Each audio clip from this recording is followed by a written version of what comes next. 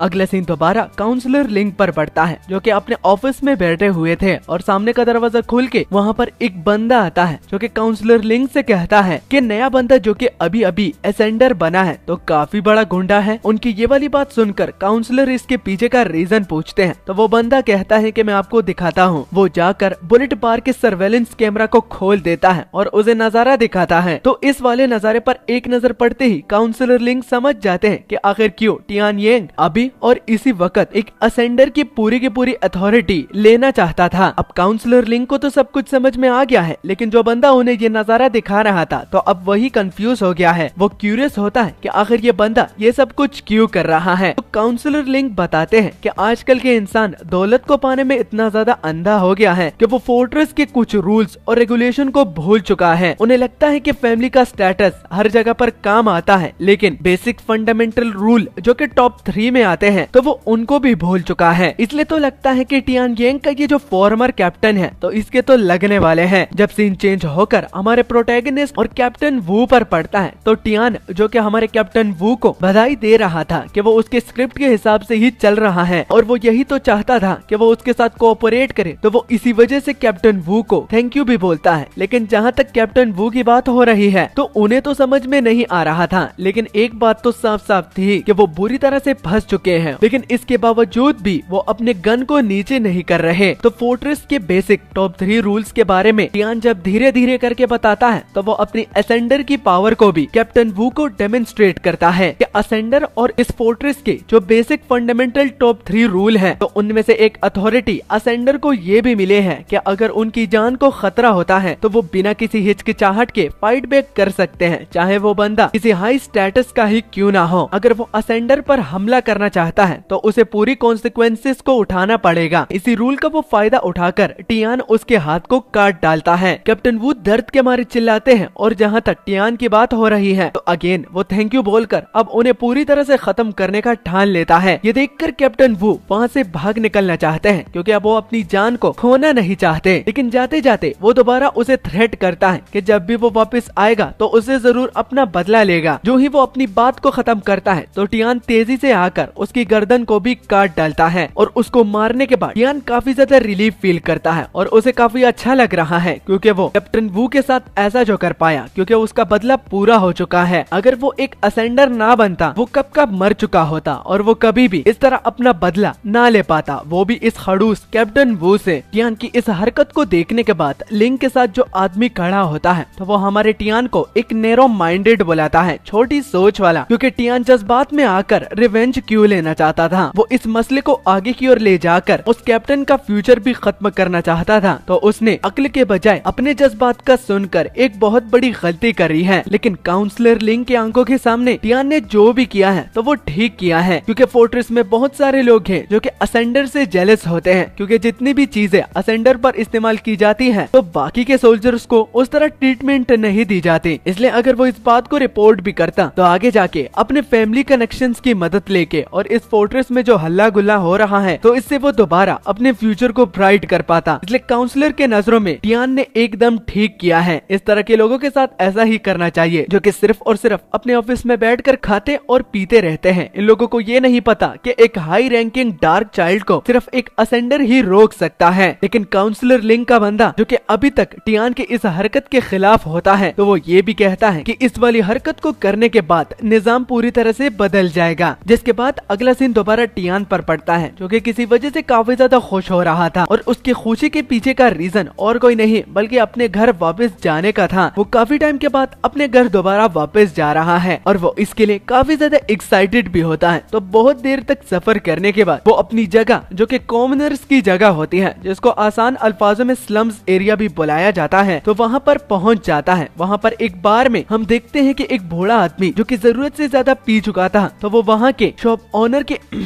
पर एक चमाट मारता है और साथ में ये भी कहता है कि चलो साथ बैठकर पीते हैं। वो शॉप ओनर पीने से मना करती है तो वो बूढ़ा आदमी कहता है कि अगर ऐसी ही बात है तो साथ में चलो घपा आई मीन सोते हैं। जो ही वो अपनी इस बात को खत्म करता है तो एक चाकू आकर उसके ठीक उसके सामने लैंड करता है। यार आजकल क्या हो रहा है, जो भी मांगा एक्सप्लेन करता हूँ तो उसमें की बात आती है। इस अटैक से वो काफी ज्यादा डर जाता है क्योंकि उसका पूरा फ्यूचर क्या वो तो मौत की कगार पर है, इतना बूढ़ा है। लेकिन उसके मजे करने के दिन खत्म हो जाते, वो भी इस चीज के खोने पर, तो उसे इस अटैक से काफी ज्यादा झटका लगता है। और वो अटैक और किसी ने नहीं बल्कि हमारे टियांग ने ही की है। और वो बूढ़ा जिस औरत को छेड़ रहा था तो वो और की नहीं बल्कि टियान की मदर होती है और वो अपनी माँ को इस तरह से ट्रीट होता हुआ देखकर काफी ज्यादा गुस्सा हो जाता है और उस बूढ़े आदमी से बोलता है, लगता है कि हेंटाई वीडियो का अगली बास्टर्ड यहाँ आ चुका है। वहाँ पर तो उसके काफी मजे होते हैं, लेकिन यहाँ पर हरी मिर्च की चटनी इसकी लुल्ली पर लगाकर इसको दिन में तारे दिखाता हूँ। इतनी बेइज्जती खाने के बाद आखिरकार वो बूढ़ा गुस्सा हो जाता है और वो टियांग से अब बहस करने लगता है। वो उसे धमकी देता है कि चाकू से खेलना बच्चों की बात नहीं और अगर ये तुम निकाल देते हो और किसी पर अटैक करते हो तो इसके कॉन्सिक्वेंसेस भी होते हैं। शायद से तुम्हें पता नहीं, लेकिन मेरे पास इतने बंदे हैं कि वो तुम्हारी इस माँ का बिजनेस चुटकियों में फाश कर सकते हैं। अब एक तो चोरी ऊपर से सीना जोरी, ये बात टियान को हजम नहीं होती। वो उस बूढ़े आदमी को उसके चेहरे से पकड़कर उसके सिर को टेबल से मारता है और उसी चाकू को उसके चीर से निकालता हुआ अब उसके हाथ में धंसा देता है, जिससे उस बूढ़े आदमी को काफी ज्यादा दर्द होने लगता है और वो चिल्लाते हुए अभी भी टियान को धमकी दे रहा था कि वो उसे जान से मार डालेगा। लेकिन पीछे से एक और बंदा आता है जो कि उस बूढ़े आदमी का मुंह बंद करवाता है। शायद से ये इसका बंदा हो सकता है। वो आकर उसे पूरी बात बताता है कि ये कोई आम बंदा नहीं जिसको तुम इस तरह धमकी दे रहे हो, ये एक नया असेंडर बना है और इसके साथ पूरी अथॉरिटी है, तो इसके साथ बहस करना अपने पैर पर कुल्हाड़ी मारने जैसा है। टियान उन लोगों को वहाँ से दफा होने का बोलता है और वो भी बड़े गुस्से में, जो कि सुनकर वो बंदा उस बूढ़े आदमी को वहाँ से चुपचाप ले जाता है और साथ में थैंक यू भी बोलता है कि एक असेंडर ने उन दोनों की जान बख्शी है। जिसके बाद एक और बंदा आता है जिसका नाम काय होता है। वो टियान के सिर पर हाथ रखता है और टियान की असेंडर बनती हुई खबर को देखकर वो काफी ज्यादा खुश हो जाता है। लेकिन काय है कि टियान को बच्चों की तरह ट्रीट करता है और ये बात टियान को अच्छी नहीं लगती, इसलिए वो उसे उसे अपने हाथ को नीचे करने का बोलता है। अब उसकी मदर जो कि वहाँ पर खड़ी थी वो भी इन सारी बातों को सुन लेती है और कंफ्यूज होती है कि एक असेंडर का क्या मतलब है, उसकी लेफ्ट आंख को क्या हुआ है और उनके बालों का रंग सफेद क्यों हुआ है। इतने सारे सवाल वो एक साथ पूछती है कि टियान उन्हें काम डाउन होने का बोलता है और वो उनके हर एक सवाल का जवाब देगा, लेकिन बैठकर। अब वो सारी बातें अपनी मदर को बताने के बाद उनकी मदर को जितने भी डाउट्स थे तो वो सारे के सारे क्लियर हो जाते हैं। साथ में टियान उसे ये भी बताता है कि जिस टीम को उसने ज्वाइन किया है तो वो उनके लिए घर का बंदोबस्त भी कर रहे हैं, तो इस स्लम्स एरिया से वो जल्द ही वहाँ पर शिफ्ट हो जाएंगे और उन्हें दुकान की टेंशन लेने की कोई जरूरत नहीं है। वहाँ पर वो एक नया बार भी खोल सकते हैं और वो उनकी शेयर होल्डर भी होंगी और साथ में काय को भी उस बड़ी सी बार का शेयर होल्डर जरूर बनाएंगे। उनकी मदर इस बात से खुश हो जाती है कि टियान काफी ज्यादा थॉटफुल है, वो अपने माँ के अलावा भी काय के बारे में सोच रहा है। और इसके अलावा भी टियान ये भी बताता है कि उसका ये सपना रहा है कि वो अपनी माँ के साथ इस स्लम्स एरिया से निकलकर वही उन्हीं नोबल्स की जगह पर रहे। तो उम्मीद है कि इस बात से उनकी मदर को कोई भी इतराज